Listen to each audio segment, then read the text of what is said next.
하나님, 이 시간 주님 말씀 듣기를 원합니다. 하나님, 우리 가운데 들을 귀 허락하시고, 하나님, 우리가 주님의 말씀 앞에 반응하며 나아갈 때에 하나님 그 말씀이 우리의 영 가운데에 역사하여서 우리 삶이 변화되고 우리의 모든 마음과 생각과 뜻이 주님께로 돌아오는 귀한 은혜의 역사 있게 하여 주십시오. 예수 그리스도의 이름으로 기도합니다. 아멘. 할렐루야. 오늘 예배 가운데에 예수 그리스도의 은혜와 예수 그리스도의 평강이 성도들 가운데 충만하시기를 소망합니다. 아멘. 우리가 지난번에 몇 주 전에 열매로 그들을 알리라 라는 제목으로 우리의 삶에 맺는 그 열매에 대한 이야기를 나누었습니다. 그 핵심은 무엇이었냐면, 우리가 뿌리가 주님께 속해 있다면 주님께 속한 자가 주님이 원하시는 그 좋은 열매, 좋은 곳에 뿌리를 두고 있기 때문에 좋은 열매를 맺는다라는 것이었습니다. 오늘도 열매에 대한 이야기를 함께 나누기를 원하는데, 농부가 나무를 심을 때, 농부가 만약 사과 나무를 심는다면 그 나무를 심을 때 이 나무에서는 사과 열매를 얻기 위해서 그것을 기대하면서 그것을 심습니다. 나무뿐만 아니라 우리가 이제 지나갔지만 농번기 때 모내기를 할 때도 모를 심을 때 이 논에서, 내가 심은 이 모에서 가을에 쌀을 추수할 것을 기대하면서 열심히 땀 흘리면서 일을 하고 모를 심습니다. 가을이 되면 내가 기대했던, 내가 원했던 그 쌀을 거기서 얻기 위해서 그렇게 합니다. 오늘 말씀에서 주님은 오늘 우리 본문 앞에 15장 1절에 이렇게 말씀하고 계십니다. 15장 1절 말씀 한번 같이 보겠습니다. 시작. 나는 참 포도나무요 내 아버지는 농부라. 아멘. 하나님 아버지께서 예수님이라는 그 포도나무를 이 땅 가운데에 심으실 때, 농부라고 오늘 예수님이 말하고 계시는 그 아버지께서 원하는 것은 무엇입니까? 예수님을 이 땅에 심으실 때 포도 열매를 맺기 위하여서 심으신 것입니다. 예수님을 심으실 때 그에 따른 예수님으로부터 나오는 다른 열매들을 얻기를 바라시면서 이 땅 가운데 주님을 심으신 것입니다. 그렇기 때문에 우리는, 저와 여러분, 예수 그리스도를 구주로 믿는 저와 여러분은 예수 그리스도를 열매 맺어야 합니다. 아멘. 옆 사람과 이렇게 한번 인사를 해볼까요? 예수님을 열매 맺읍시다. 한 번 더 인사할까요? 다른 분들과 예수님만 열매 맺읍시다. 아멘. 제가 아직 목이 회복이 되지 않아서 조금 목소리가 불편하시더라도 양해를 해주시고 말씀 가운데 집중해 주시면 감사하겠습니다. 포도나무는 어떤 특징이 있냐면, 예수님께서도 성경에서 포도나무에 대한 이야기를 많이 하시고 실제로 이스라엘에 가도 포도나무가 많이 있습니다. 포도나무는 광야의 어떤 척박한 환경 가운데에서도, 또 비탈지거나 뭔가 우리가 보기에 농작물이 자라기 어려운 상황 가운데에서도 그 험한 상황을 뚫고 잘 자라나고 또 잘 자리를 잡는 그런 식물입니다. 그런데 아무리 포도나무가 그 어려운 상황을 뚫고 물도 별로 없고 땅이 좋지도 않고 경사졌고 척박한 상황 가운데에서 그것을 뚫고 포도나무가 가지를 뻗고 번성하였다고 한들 포도 열매를 맺지 못하면 그 나무는 아무런 쓸모가 없는 것입니다. 어떠한 농부도 그래, 네가 이 척박한 상황 가운데에서 내가 잘 관리하지 못했는데 잘 자랐구나 라고 칭찬해 주지 않습니다. 왜냐? 농부는 포도나무를 심을 때 열매 맺기를 바라고 심었기 때문에 열매가 없으면 어떤 상황 가운데서 자라났다 할지라도 그 포도나무는 쓸모없는 것입니다. 사랑하는 성도 여러분, 저와 여러분이 아무리 열심히 삶을 살아내고 우리 여러분이 처해 있는 상황 가운데에서 열심으로 무언가 이루어가고 무엇인가 살아내고 열심을 다하여서 살아낸다 할지라도, 아무리 열매 맺기 어려운 상황에서 무엇인가 내가 생각했을 때 결실을 맺었다 할지라도 우리를 심으신 농부이신 주님이 원하는 열매를 맺지 못한다면 쓸모가 없는 것입니다. 결국 예수 그리스도라는 열매를 맺지 못한다면 아무런 쓸모없는 것이다 라는 것입니다. 그럼 우리가 어떻게 해야 주님께서 원하시는 열매를, 예수 그리스도라는 열매를 맺을 수 있는가? 오늘 4절과 5절에서는 이렇게 말하고 있습니다. 본문은 5절부터인데 4절 5절을 함께 읽겠습니다. 시작. 내 안에 거하라 나도 너희 안에 거하리라. 가지가 포도나무에 붙어 있지 아니하면 스스로 열매를 맺을 수 없음 같이 너희도 내 안에 있지 아니하면 그러하리라. 나는 포도나무요 너희는 가지라. 그가 내 안에 내가 그 안에 거하면 사람이 열매를 많이 맺나니 나를 떠나서는 너희가 아무것도 할 수 없음이라. 아멘. 예수님께서 오늘 본문 말씀에 뭐라고 말씀하십니까? 우리가 예수님께 속해 있는 가지다 라고 말을 하고 있습니다. 그리고 그가 내 안에 내가 그 안에 있다 라고 말을 하고 있습니다. 우리가 예수 그리스도, 이 포도나무이신 예수 그리스도께 속해 있어야 예수 그리스도라는 열매를 맺을 수 있는 것입니다. 사랑하는 성도 여러분, 우리가 포도나무를 볼 때에, 나무가 있다고 생각해 볼 때에 사과나무가 있습니다. 그 뿌리도 사과나무이고 줄기도 사과나무이고 뻗쳐 있는 가지도 사과나무인 것입니다. 그것을 모두 다 우리는 사과나무다라고 말을 합니다. 예수 그리스도께 속해 있다라는 것은 예수 그리스도라는 참 포도나무에 붙어 있으면, 예수님이라는 그곳에 붙어 있으면, 그 가지인 우리까지도 예수님께 붙어 있으면 예수 그리스도라고 칭함을 받는 것이고, 예수 그리스도 안에 그분이 내 안에 있는 것이고, 예수 그리스도께 붙어 있을 때 우리는 예수 그리스도라는 열매를 맺을 수 있다라는 것입니다. 4절에서는 예수님께 붙어 있지 않으면 그 어떤 것도 할 수 없다, 그 어떤 열매도 맺을 수 없다라고 주님이 말씀하고 계십니다. 자, 우리가 꽃집에 갔습니다. 꽃을 다발을 만들어서 우리가 누군가에게 선물합니다. 꽃은 꺾여져 있죠. 그 꽃은 죽은 것입니까? 살아있는 것입니까?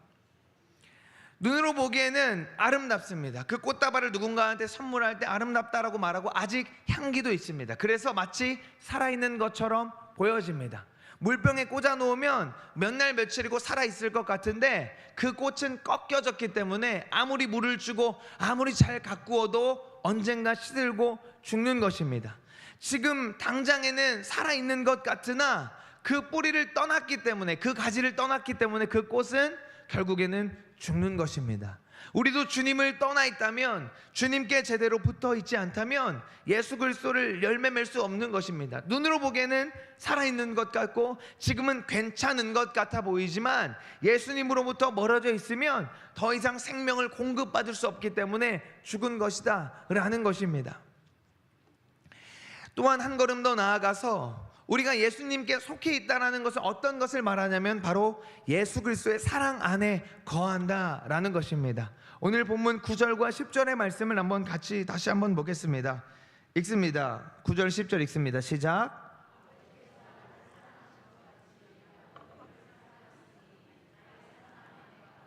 내가 아버지의 계명을 지켜 그의 사랑 안에 거하는 것 같이 너희도 내 계명을 지키면 내 사랑 안에 거하리라. 아멘. 예수님의 사랑 안에 거한다는 것은, 예수님의 사랑을 내가 이제 갖는다는 것이죠. 예수님의 사랑이 어떤 사랑입니까? 예수님의 사랑은 한마디로 표현하자면 값없는 사랑이고 조건 없는 사랑입니다. 아버지가 예수 그리스도를 그렇게 사랑하셨고 그 사랑 그대로 예수님이 저와 여러분을 사랑하신 그 사랑이 예수님의 사랑인 것입니다. 예수님께서는 아무런 조건 없이 우리를 사랑하셨습니다. 우리가 예수님의 사랑 안에 거한다는 것은 그 예수님이 나를 사랑하신 그 사랑으로 나도 주님을 사랑하는 것입니다. 예수님이 나를 아무런 조건 없이 사랑하신 그 사랑으로 나도 주님을 아무런 조건 없이 사랑하는 것이 바로 주님의 사랑 안에 거하는 것입니다. 사랑한다는 것은 무엇이냐면, 내가 누군가를 사랑한다는 것은 그 사람의 모든 것을 다 사랑하는 것입니다. 내가 누군가를 사랑한다는 것은 그 사람의 좋은 모습만 사랑하고 싫어하는 모습은 싫어, 이것이 아니라 내가 어떠한 모습이든지 나는 너이기 때문에 사랑한다라는 것입니다. 종종 저희 와이프가 배고파하면서 먹을 것을 고민할 때에, 이제 다이어트 때문에 그렇게 고민하는 것이죠. 고민할 때에 저는 어떻습니까? 먹으라고 합니다. 뭐 먹고 싶어? 그러면 이제 뭐 얘기를 합니다. 먹어, 시켜. 그러면 이제 안 시켜요. 그러면서 이렇게 질문합니다. 내가 100kg가 되어도 나를 사랑할 거야? 라고 질문합니다. 그러면 저는 그럼 내가 130kg가 되면 돼 라고 하면서 그 너의 외모가 사랑의 조건이 아니다 라고 말합니다. 사랑하는 성도 여러분, 여러분의 배우자, 여러분의 자녀가 내가 생각하는 그 모습이 아니어도 여러분은 아마도 사랑할 것입니다. 그것이 사랑이고 부모와 자녀의 사랑이고 부부간의 사랑입니다. 하물며 하나님께서 나를 사랑하신, 예수 그리스도가 나를 사랑하신 그 사랑은 그런 조건을 다 뛰어넘은 사랑입니다. 그러한 사랑으로 우리가 주님을 사랑할 때에 주님의 사랑 안에 거한다라고 주님이 말씀하고 계시는 것입니다. 예수님을 사랑한다는 것은 예수님의 전부를 사랑한다는 것이고 예수님이 하신 모든 것을 사랑한다는 것입니다. 우리가 수련회를 다녀오면서 이제 제가 아이들에게 수련회 동안 다녀오면서의 어떤 느낀 점, 수련회 가기 전에 너희들이 기대했던 마음, 그리고 가장 기억에 남았던 것, 그리고 하나님께서 너에게 하신 말씀, 그리고 네가 앞으로 어떻게 살아갈 것인지 결단하는 것들을 각자 이제 해보라고 설문조사를 나누어 줬습니다. 그런데 대부분의 아이들이 이런 결단을 하였습니다. 내가 예수님이 가는 곳 어디든지 이제 따라가겠습니다. 내가 예수님만으로 살아가겠습니다라고 결단하였습니다. 예수님을 사랑한다는 것은 주님이 가신 그 길이 내가 원하는 길이건 내가 원치 않는 길이건 내가 지금 갈 수 있건 없건 내가 생각했을 때 좋은 길이건 안 좋은 길이건 상관없이 예수님 가셨기 때문에 그 길을 가는 것이 예수님을 사랑하는 자들의 발걸음인 것입니다. 예수님을 사랑한다고 하면서 그분이 하신 어떤 말씀은 내가 좋고, 내가 예수님 사랑한다고 하면서 예수님이 하신 말씀 중에서 내 입맛에 맞는 것은 내가 취하고 내 입맛에 불편한 것은 내어버리고 내 머리로 이해되는 것은 내가 취하고 내 머리로 이해되지 않는 것은 그냥 말씀이 아닌 것처럼 하는 것이 아니라, 예수님을 사랑한다는 것은 그분이 하신 모든 말씀과 그분이 걸어가신 모든 길을 따라가는 것이 예수님을 사랑한다 라는 그 고백인 것입니다. 예수님이 하신 모든 말씀을 따라가고 지키는 것이 예수님을 사랑한다 라는 고백인 것이고, 하나님이 하신 모든 창세기 1장 1절부터 요한계시록 끝날 때까지 그 모든 말씀을 믿고 따라가는 것이 주님을 사랑한다 라고 하는 것입니다. 이거는 취하고 저거는 버리고 이거는 좋고 하는 것은 사랑이라고 말할 수 없는 것입니다. 사랑하는 성도 여러분, 예수님께서는 아무런 조건 없이 저와 여러분을 사랑하셨습니다. 여기 계신 그 누구도, 말씀을 전하고 있는 저조차도 어떤 사랑받을 만한 조건이 있어서 사랑받을 만한 어떤 잘한 일을 해서 사랑받은 자가 없습니다. 사도 바울은 어떤 자였습니까? 예수 그리스도 믿는 자들을 잡아다가 죽이고 박해하고 멀리 이방까지 가서 너 예수 믿어라고 하면 잡아오려고 그곳까지 열심을 다해서 갔던 자입니다. 그런데 그런 사도 바울은 예수님을 사랑하셔서 그의 사도로 부르셨습니다. 베드로 어땠습니까? 주님 가신 어느 곳까지 따라가겠습니다 라고 했을 때에 주님과 눈이 마주치는 그 가까운 거리에 있었지만 너 예수의 제자지, 너 예수 따라다녔지 라고 누군가 물어봤을 때에 나는 모른다 부인하고 도망쳤던 자가 베드로입니다. 그런 베드로를 주님은 사용하셔서 주님의 내가 너의 그 신앙 고백 가운데에 교회를 세우겠다라고 하시고 오늘날까지 그 고백 가운데에 교회를 이어가신 그 은혜를 베푸셨습니다. 성경의 모든 많은 인물, 우리가 누구를 대더라도 사랑받을 만한 자격이 있어서 사랑받은 자가 없습니다. 주님은 그저 선택하셨고 주님께서 나의 자녀로 나를 따르라라고 주님께서 먼저 사랑하시고 아무 조건 없이 사랑하신 그 사랑으로 우리를 부르셨습니다. 조건 없는 사랑이 예수님의 사랑입니다. 값 없는 사랑, 아니요, 값을 주님께서 대신 지불해 주시는 그 사랑이 바로 예수 그리스도의 사랑입니다. 예수님은 오늘 저와 여러분에게 이렇게 말씀하고 계십니다. 내가 너를 사랑한 것 같이 너희도 서로 사랑하라 라고 말씀하십니다. 요한복음 13장 34절 35절의 말씀 한번 같이 보겠습니다. 읽습니다. 시작. 새 계명을 너희에게 주노니 서로 사랑하라. 내가 너희를 사랑한 것 같이 너희도 서로 사랑하라. 너희가 서로 사랑하면 이로써 모든 사람이 너희가 내 제자인 줄 알리라. 아멘. 예수님께서 우리에게 말씀하셨습니다. 모든 계명을 폐하는 것이 아니라 이 모든 계명의 핵심은 무엇이냐? 서로 사랑하라. 어떻게 해요? 내가 너희를 사랑한 것 같이. 예수님께서 제자들에게 말로만 가르치지 않으셨습니다. 예수님은 부정한 자들에게 먼저 다가가셨고요. 예수님은 사람들이 모든 사람들이 피하는 그 사마리아 땅에 먼저 들어가셨고요. 부정한 그 문둥병자를 먼저 찾아가시고, 우리 지난번에 나눴던 것처럼 죄인이라고 사람들이 손가락질하는 삭개오를 먼저 부르시고 그 집에 먼저 들어가셨습니다.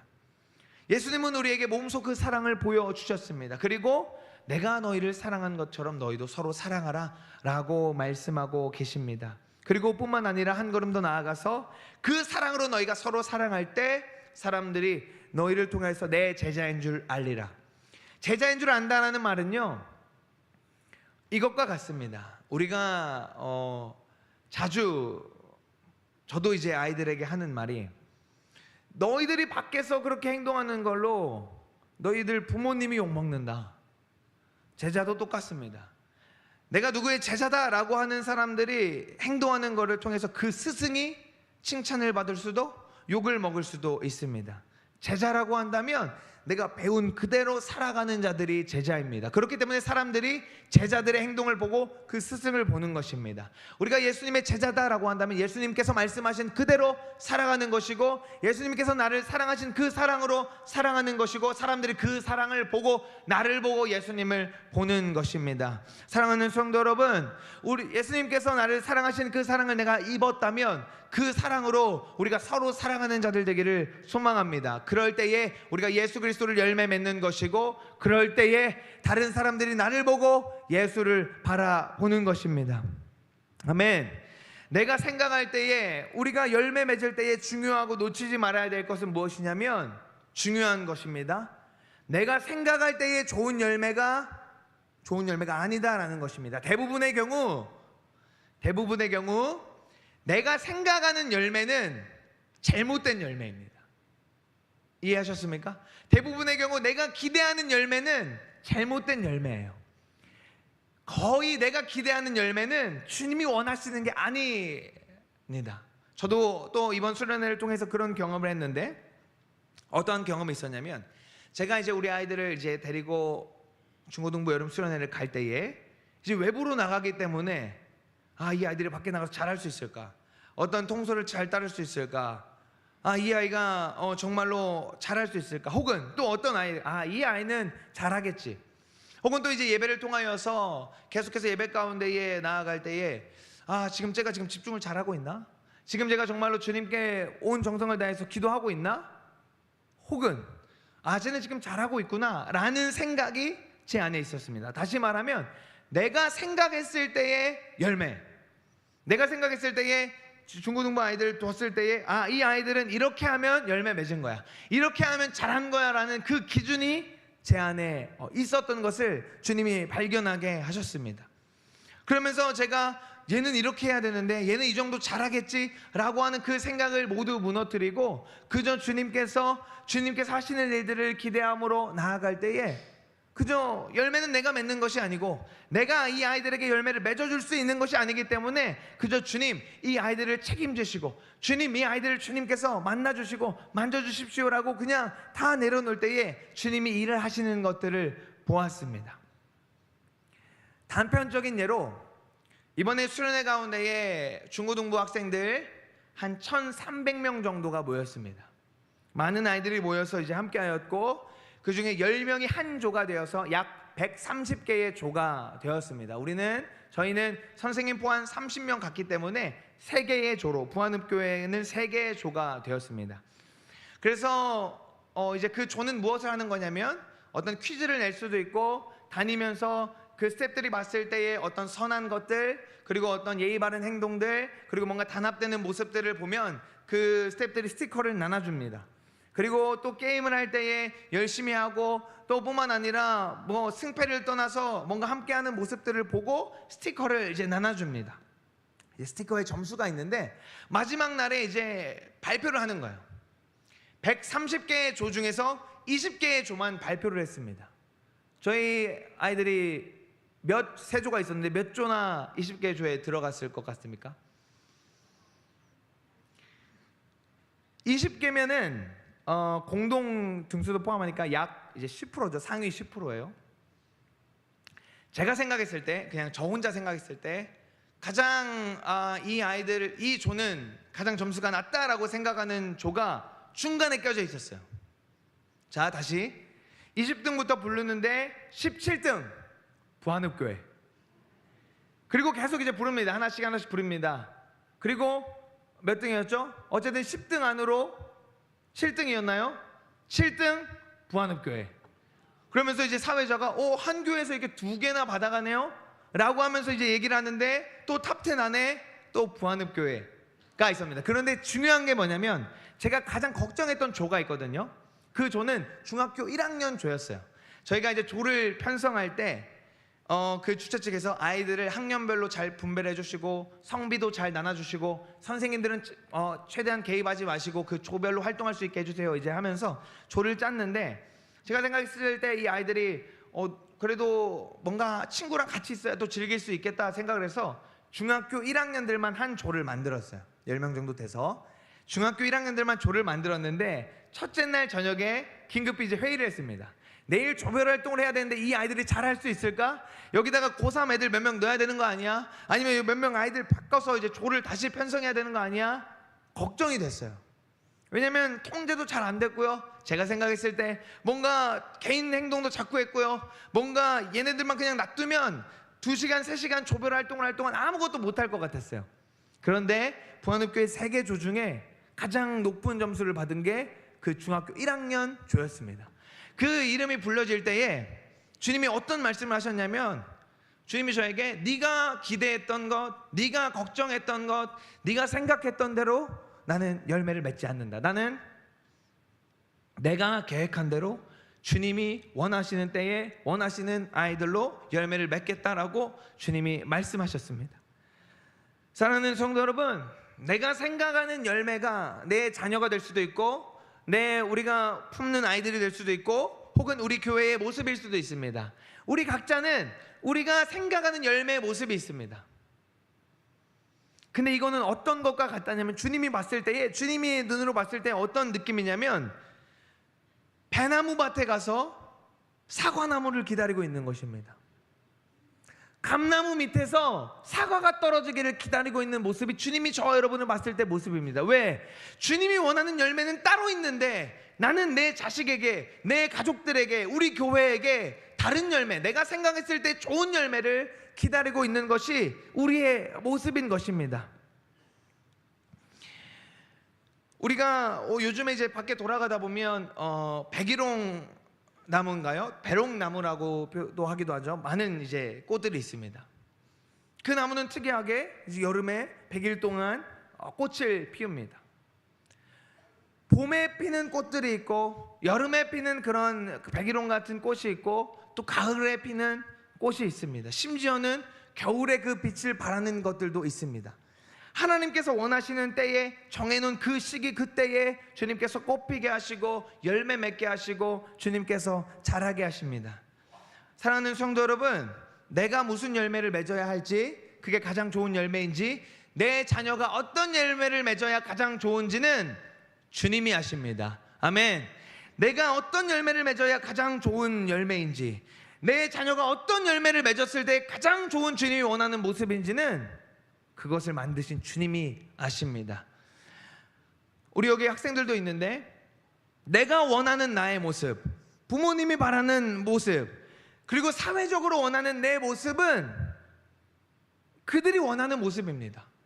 주님이 원하는 나의 모습이 가장 좋고 주님께서 가장 원하는 그 모습을, 그 열매를 맺는 것입니다. 우리가 어떤 목적을 가지고, 예를 들면 사과나무에서 사과가 나야 되는데 다른 것이 나거나 이상한 게 열매를 맺으면 우리는 그것을 돌연변이다 라고 말을 합니다. 그 목적에 벗어났기 때문이죠. 근데 많은 사람들이 그 돌연변이 같은 모습을 하고 있는 것입니다. 주님께서 원하시는 때와 주님께서 원하시는 시기와 주님께서 원하시는 결과가 있는데 그 생각은 안중에도 없고 내가 생각하는 것, 그리고 내가 생각했을 때 좋은 것, 그리고 내가 배웠을 때 이게 좋아라고 들었던 그 모든 것들을 열매 맺고자 하는 것입니다. 사랑하는 성도 여러분, 이거는 어떤 일이냐면 내가 생각하는 그 열매를 맺기 원하는 것은 하나님의 영광을 내가 가로채는 것입니다. 그러나 열매를 통해서 영광 받으실 분은 농부이신 하나님 아버지 한 분이신 줄 믿습니다. 오늘 본문 말씀 8절 다시 봅니다. 8절 읽습니다. 시작. 너희가 열매를 많이 맺으면 내 아버지께서 영광을 받으실 것이요 너희는 내 제자가 되리라. 아멘. 사랑하는 성도 여러분, 내가 맺는 열매로 영광 받으실 분은 하나님 아버지이십니다. 그렇기 때문에 내가 어떤 것을 열매 맺든지 내가 어떤 모습이든지 간에 아무런 상관없습니다. So what? 아무것도, 그래서 뭐 어쩌라고입니다. 왜? 주님이 원하시는 열매를 내가 맺으면 되니까. 그런데 어떻게 한다고요? 처음으로 돌아가서 내가 주님 안에 붙어 있기만 하면, 주님 안에 있기만 하면 주님이 원하는 열매를 맺을 수 있는 것입니다. 예수님께서는 저와 여러분에게 너희는 내 제자가 되라 라고 말씀하십니다. 그저 나의 사랑 안에 거하고 나만 따라오면 하나님의 열매를 맺을 것이고 그것이 제자다라고 말씀하십니다. 너희가 열매를 많이 맺으면 내 아버지께서 영광 받으실 것이고 너희는 그저 나의 제자가 된다라고 주님 말씀하십니다. 사랑하는 성도 여러분, 내 눈으로 보기에 혹은 다른 사람이 보기에 좋아 보이는 그 열매는 어쩌면이 아니라 많은 확률을 가지고 거의 100% 가까울 정도로 주님이 원하시는 열매는 아닙니다. 하나님이 보시기에 아름답다라고 하는 것이 아름다운 열매이며 보시기에 원하시는 열매를 맺을 때 하나님이 나를 통해 원하시는 바를 이루시는 것입니다. 그런데 우리는 내가 보기에 좋아 보이고 내가 생각할 때 좋은 것을 주님께 드리려고 합니다. 가인과 아벨이 어떻게 하였습니까? 가인은 땅의 소산, 땅에 있는 농작물로 하나님께 드렸습니다. 아벨은 어린 양을 하나님께 드렸습니다. 그런데 하나님께서는 아벨의 제사를 받으시고 가인의 제사를 받지 않으셨습니다. 많은 해석을 할 수가 있습니다. 하나님께서 어린 양을 통한 구원을 말씀하셨고 하나님께서 그 피를 흘리는 제사를 원하셨다라고 말할 수도 있고 그것도 틀린 말은 아닙니다. 그런데 여기서 중요한 건 뭐냐면 하나님께서 누구의 제사를 받았는지 누구의 제사를 받지 않았는지 어떤 종류의 제사를 원하는지 아는지는 아무런 상관이 없습니다. 하나님이 그 뒤에 가인에게 뭐라고 말씀하십니까? 네가 이렇게 해서 잘못된 거야, 이렇게 해서 안 받은 거야 라고 말씀하지 않으십니다. 네가 왜 분내느냐? 너의 안색이 왜 번하였느냐? 제사를 받고 안 받고는 하나님의 것이고 하나님의 결정권이 있는데 가인은 그저 이게 지금 하나님은 원치 않으시는 거구나, 그럼 다음번에는 다른 방법으로 하나님 원하시는 것 무엇입니까? 묻고 하면 됩니다. 그런데 가인의 시선은 하나님이 아니라 아벨에게 향했고 아벨을 들에서 쳐 죽이는 죄를 범하였습니다. 사랑하는 성도 여러분, 내가 보기에 다른 사람들이 보기에 누가 뭐라고 하기에 좋아 보이는 열매 아무런 의미 없습니다. 주님이 원하시는 그것이 무엇인지 묻고 그 열매를 맺는 저와 여러분 되기를 원합니다. 사랑하는 성도 여러분, 하나님께서는 저와 여러분에게 열매 맺기를 원하십니다. 어떤 열매입니까? 바로 예수 그리스도를 열매 맺기 원하십니다. 저와 여러분을 통하여서 많은 사람들이 예수님을 보고 주님께로 돌아오기를 원하십니다. 하나님께서는 혼자 일하실 수 있습니다. 하나님께서는 뭐라고 말씀하셨습니까? 들판에 굴러다니는 돌을 통해서도 아브라함의 자손을 삼을 수 있다라고 말씀하셨습니다. 하나님께서는 그러나 저와 여러분과 함께 일하고 싶어 하십니다. 하나님께서는 저와 여러분을 통해서 일하고 싶어 하십니다. 그래서 저와 여러분을 이 교회에 부르셨고, 그래서 이 자녀들을 여러분의 자녀로 부르셨고, 그래서 여러분에게 믿음의 가정을 부르신 것입니다. 왜? 하나님 함께 일하시고 싶어 하시기 때문에 그렇게 하셨습니다. 하나님 혼자 하실 수 있는데 내가 너를 통해서 나의 일을 하고자 한다, 너를 통해서 나의 열매를 맺고자 한다, 내가 너를 통해서 나의 자녀를 기르고자 한다, 너를 통해서 나의 몸된 교회를 이루어가고자 한다라는 그 마음 때문에 함께 하시고자 하여서 우리를 부르셨습니다. 내가 예수 그리스도를 열매 맺어서 나를 통해서 하나님 그냥 가지 다 쳐내고 예수님만 두고 열매 맺게 하실 수 있는데 다른 것 갖다 붙여서 잘하는 사람들, 좋은 사람들 붙여서 열매 맺게 하실 수 있는데 아무런 보잘것없고 아무런 쓸모없는 것 같은 나 같은 자를 접붙이셔서 가지로 접붙이셔서 내가 너를 통해서 열매를 맺기 원한다라고 주님을 말씀하십니다. 그 열매를 통해서 다른 모든 이들이 주님을 보기를 원하시는 것이 주님의 마음인 것입니다. 어떻게 해야 주님이 원하시는 열매 맺을 수 있습니까? 그저 예수님 안에 붙어 있을 때. 세상 사람들 보기에 주님께로부터 멀어져 있는 사람들도 잘 먹고 잘 살아 보일 수 있습니다. 하나님과 아무런 상관없이 살아가는 사람들, 더 돈도 잘 벌기도 하고요, 더 건강하고요. 하나님, 왜 하나님 잘 믿는 제가 이렇게 어려움 당해야 됩니까? 하나님, 왜 하나님을 그렇게 사랑하는 저 사람이 그렇게 고통 가운데 있어야 하는 질문이 우리 가운데 있을 수도 있습니다. 그러나 하나님은 그 자를 불러서 하나님과 상관없는 자들이 아니라 하나님 안에 있는 저와 여러분을 통하여서 일하고자 하시는 것이고, 그럴 때에 주님이 저 여러분을 통하여서 열매 맺으시는 것입니다. 오늘 말씀 뭐라고 하고 계십니까? 나를 떠나서는, 나를 벗어나서는 너희가 결단코 열매를 맺을 수 없다라고 주님이 말을 하고 계십니다. 주님의 사랑 안에 거한다는 것, 주님 안에 거한다는 것은 주님의 말씀대로 살아가는 것입니다. 10절에 내가 아버지의 계명을 지켜 그의 사랑 안에 거하는 것 같이 너희도 내 계명을 지키면 내 사랑 안에 거하리라 라고 주님 말씀하십니다. 내가 어느 곳에 있든지 무엇을 하든지 내가 무엇을 하는 그 목적과 방법과 그 모든 것이 주님의 말씀에 기준되어서 살아갈 때에, 그럴 때에 주님 안에 있다라고 주님이 말씀하고 계십니다. 우리 19절 성경책 펴고 계신 분들은 한번 눈으로 19절을 한번 말씀을 다시 보겠습니다. 본문 뒤에 15장 19절입니다. 읽습니다. 시작. 너희가 세상에 속하였으면 세상이 자기의 것을 사랑할 것이나 너희는 세상에 속한 자가 아니요 도리어 내가 너희를 세상에서 택하였기 때문에 세상이 너희를 미워하느니라. 아멘. 사랑하는 성도 여러분, 예수 그리스도의 제자이고 예수 그리스도의 열매를 맺는 자들은 세상이 미워하는 자들입니다. 세상에 살아갈 때 불편한 자들입니다. 왜요? 어둠 가운데 빛이 있으면 그것을 싫어합니다. 벌레들은, 빛을 싫어하는 벌레들은 불이 켜지면 어둠으로 다 도망갑니다. 세상은 어둠을 사랑하기 때문에 빛 가운데로 나오지 않는다라고 요한복음에서 예수님 말씀하십니다. 그런데 오늘 19절에 뭐라고 말하고 있습니까? 네가 세상에 속해 있으면, 너희가 아직도 어둠 가운데 있으면 세상이 너희를 사랑할 거고 너를 편하게 해줄 거고 너를 잘 먹고 잘 살게 해줄 거야. 그러나 너희가 나에게 속하 있으면, 너희가 내게 속하 있기 때문에 세상이 너를 불편하게 할 거고 너를 싫어하게 할 거고, 네가 나 때문에 그 결정을 할 때 네 마음 가운데에 혹은 어떤 너의 환경 가운데 어려움이 닥칠 수 있어. 그러나 나한테 붙어 있기만 하렴. 그럼 나의 열매를 맺을 것이다 라고 주님이 말하고 계십니다.